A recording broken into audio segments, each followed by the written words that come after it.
நம்ம இன்னைக்கு கிருஷ்ண ஜெயந்தி ஸ்பெஷலாக பாயாசம் எப்படி பண்ணுறதுன்னு பார்க்க போகிறோம். இது அப்படியே கல்யாண வீடுகளில் சாப்பிட்ற பாயாசம் மாதிரி ரொம்பவே டேஸ்டியாக இருக்கும்.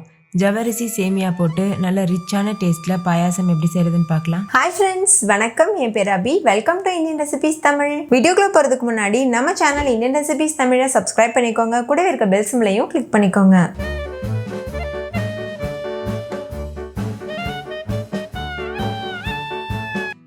ஃபஸ்ட்டு இந்த ரெசிபி பண்ணுறதுக்கு அரை கப் அளவுக்கு ஜவரிசி எடுத்துக்கோங்க. நான் மாவு ஜவரிசி யூஸ் பண்ணியிருக்கேன். நீங்கள் நைலான் ஜவரிசி கூட யூஸ் பண்ணிக்கலாம்.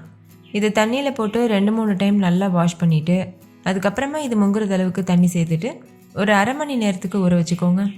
ரொம்ப நேரம் ஊறணும்னு அவசியம் இல்லை, அரை மணி நேரம் ஊறினா போதும். இந்த மாதிரி ஊற வச்சுட்டு பண்ணும்போது ஜவரிசி சீக்கிரமாகவே வெந்துடும். இப்போது அரை மணி நேரத்துக்கு அப்புறமா ஒரு அடிகனமான பாத்திரத்தில் 1/2 லிட்டர் அளவுக்கு தண்ணி சேர்த்துக்கோங்க.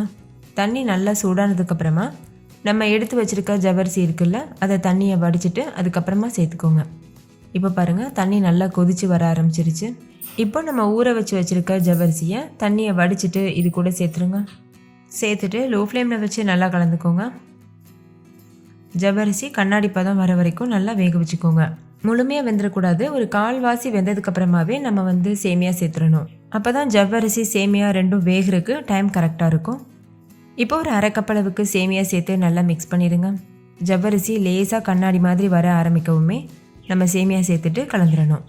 கலந்துட்டு லோ ஃப்ளேம்லேயே வச்சு முழுமையாக வேகிற வரைக்கும் வேக வச்சுக்கோங்க. இடையிடையில் கலந்துகிட்டே இருக்கணும். இப்போ பார்த்தீங்கன்னா தெரியும், ஜவ்வரிசி சேமியா ரெண்டுமே நல்லா சாஃப்டாக வெந்து வந்துருச்சு. இப்போ இது கூட 1/2 லிட்டர் அளவுக்கு கெட்டியான பால் சேர்த்துக்கோங்க. காய்ச்சி ஆற வச்ச பால் சேர்த்துக்கோங்க. நம்ம பால் காய்ச்சும் போது தண்ணி சேர்க்கக்கூடாது, நல்லா கெட்டியாக இருக்கணும். அப்போ தான் பாயாசம் நல்ல ஒரு க்ரீமியான ரிச்சான டேஸ்ட்டில் இருக்கும். பால் ஒரு கொதி வரும்போது அரை கப் அளவுக்கு சர்க்கரை சேர்த்துக்கோங்க. உங்களோட இனிப்புக்கு தகுந்த மாதிரி நீங்கள் அதிகமாகவோ குறைவாகவோ சேர்த்துக்கலாம். சேர்த்துட்டு இதையும் நல்லா கலந்துட்டு சர்க்கரை நல்லா கரைஞ்சதுக்கப்புறமா இது கூட 2-3 ஏலக்காவை நசுக்கிட்டு சேர்த்துக்கோங்க. இது நல்லா வாசனை கொடுக்கும். ஃபைனலாக இது கூட ஒரு 2 டேபிள் ஸ்பூன் நெய்யில் ஒரு கைப்பிடி முந்திரி திராட்சை சேர்த்து நல்லா வறுத்துட்டு இது கூட சேர்த்துருங்க. முந்திரி திராட்சை அதிகமாக கூட நீங்கள் யூஸ் பண்ணிக்கலாம். பாயாசம் குடிக்கும்போது வாயில் கடிப்படும்ல, அப்போ ரொம்ப டேஸ்டியாக இருக்கும். சேர்த்து நல்லா மிக்ஸ் பண்ணிடுங்க. கடைசியாக இது கூட ஒரு 1/4 கப் அளவுக்கு கண்டன்ஸ் மில்க் சேர்த்துக்கோங்க. இது முற்றிலும் ஆப்ஷனல், உங்களுக்கு விருப்பம் இல்லைன்னா நீங்கள் ஸ்கிப் பண்ணிடலாம். ஆனால் கண்டன்ஸ் மில்க் சேர்த்து பண்ணும்போது தான் அந்த கல்யாண வீடுகளில் கிடைக்கிற அந்த ஒரு ரிச்சான டேஸ்ட் கிடைக்கும்.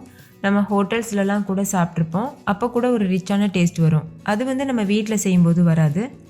அதுக்கு காரணம் இந்த கண்டன்ஸ் மில்க் தான். கண்டன்ஸ் மில்க் சேர்க்கலாம். அப்படி இல்லைன்னா நீங்கள் இன்னும் கூட பாலை நல்லா கொதிக்க வச்சு திக்கான பால் கூட யூஸ் பண்ணிக்கலாம். கண்டன்ஸ் மில்க் சேர்த்து நல்லா மிக்ஸ் பண்ணதுக்கப்புறமா இந்த பாயாசத்தை நம்ம சர்வ் பண்ணிடலாம். நல்ல ரிச்சான க்ரீமியான கல்யாண வீட்டு பாயாசம் சூப்பராக தயாராகிருச்சு. கண்டிப்பாக நீங்களும் இதே மெத்தடில் ட்ரை பண்ணி பாருங்கள்.